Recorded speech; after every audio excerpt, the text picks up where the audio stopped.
Bonjour, salam alaikum, je m'appelle Sandrine, j'ai 26 ans, je suis d'origine portugaise et ma famille est chrétienne. Alors non, avant de me convertir, j'avais vraiment aucun a priori sur l'islam. Pour moi c'était une religion comme les autres en fait, ils pratiquaient de la religion, moi j'avais la mienne. Même si c'est vrai que je voyais un petit peu plus, on va dire de pratiques dans leur religion à eux que dans la mienne. Mais sinon non, j'avais vraiment aucun a priori. Alors comment j'ai connu l'islam? Je l'ai connu à travers ma grande sœur. C'est parce que c'est une personne qui lui a posé une question.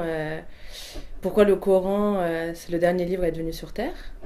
Et donc en fait cette question, elle est restée dans un coin de la tête. Et, euh, et c'est vrai que donc elle est restée dans un coin de la tête. Et c'est vrai qu'après on va dire un petit peu cherché, on va dire, parce que c'est vrai que j'ai grandi dans le christianisme, mais c'est que je me posais beaucoup de questions. Je voyais beaucoup d'incohérences dans la religion chrétienne. Et, euh, et voilà.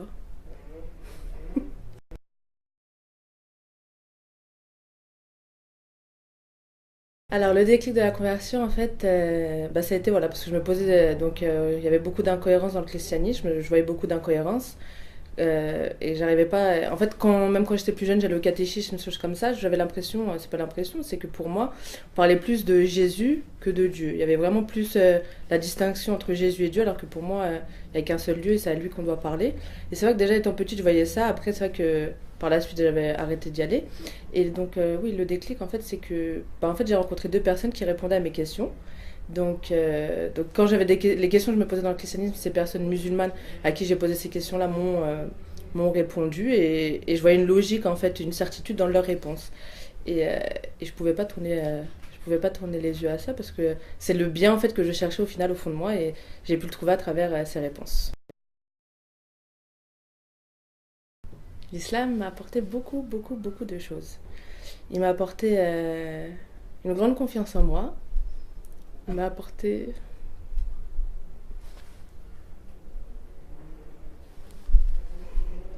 Ça m'a apporté plein de choses. En fait, j'ai pu. J'ai trouvé en fait dans cette religion un, un amour en fait, une confiance en moi déjà que j'avais pas forcément avant. Et dans cette religion, j'ai pu la trouver. J'ai j'ai compris en fait pourquoi j'étais ici, pourquoi j'étais sur Terre. J'ai compris mon but en fait sur la Terre. J'ai compris plein de choses. J'ai compris que déjà concrètement il y avait un Dieu sur Terre et que j'étais là en fait pour avancer et je devais lui plaire au maximum pour qu'il soit fier de moi. Et, euh, et ça m'a apporté plein de choses, ça m'a apporté une confiance en moi, ça m'a permis de développer, d'avoir un meilleur comportement. Je vais pas dire que j'avais pas avant, mais c'est vrai que ça m'a permis d'avoir un meilleur comportement, d'être plus en fait, d'être plus là pour les gens. Parce que c'est vrai que l'islam c'est s'ouvrir sur les gens, s'ouvrir sur plein de monde. Et pas que sur les gens, mais c'est vrai s'ouvrir sur plein de choses, sur la politique, la religion, en fait, s'ouvrir sur tout le monde autour de nous. Et ça m'a permis de toutes ces choses-là, en fait.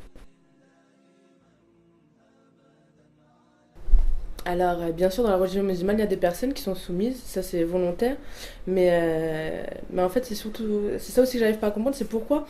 C'est vrai qu'on dit que la femme musulmane voilée est soumise, alors que pourtant la femme chrétienne voilée n'est pas soumise, sauf qu'elle est soumise à son créateur. Donc pourquoi nous, en tant que musulmanes qui portons un voile, on doit être soumises et que et que les sœurs chrétiennes ne sont pas soumises? On est au même stade en fait, on se soumet en fait à notre créateur et rien d'autre. Et pour ma part, non, je suis vraiment loin d'être soumise.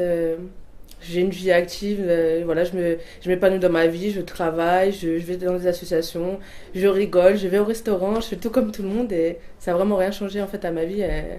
Voilà, je suis vraiment loin, loin d'être soumise au final. C'est ça, le mot que je pourrais dire. Alors, un message aux futurs convertis. Ce que je pourrais dire aux futurs convertis, c'est renseignez-vous. C'est vrai que si vous avez ce besoin au fond de vous, en fait, dans votre cœur, que vous ne vous sentez pas bien, que vous avez l'impression, vous avez un vide, et ben, je peux vous dire que moi j'avais ce vide-là aussi au départ. Je me disais, voilà, j'étais sur Terre, je m'amusais, je faisais tout, mais il y avait un manque au final. Et une fois que j'ai compris ce manque était dû à quoi, bah, c'est pour ça que je me suis convertie à l'islam, parce que j'ai vu que ce manque c'était l'islam que j'avais pas en moi. Et donc, bah, renseignez-vous, cherchez, et vous allez voir que vous allez trouver dans l'islam ce que vous avez besoin au final. Pour la fin, il faut arrêter en fait les a priori sur l'islam. On nous montre souvent aux médias, on a tendance à nous montrer un islam sévère, dur, alors qu'au final, c'est pas du tout ça, vraiment. L'islam, c'est l'amour, la solidarité, l'entraide. Donc, faut arrêter ces préjugés et renseignez-vous et cherchez à connaître ce que c'est l'islam avant d'avoir des a priori. Voilà.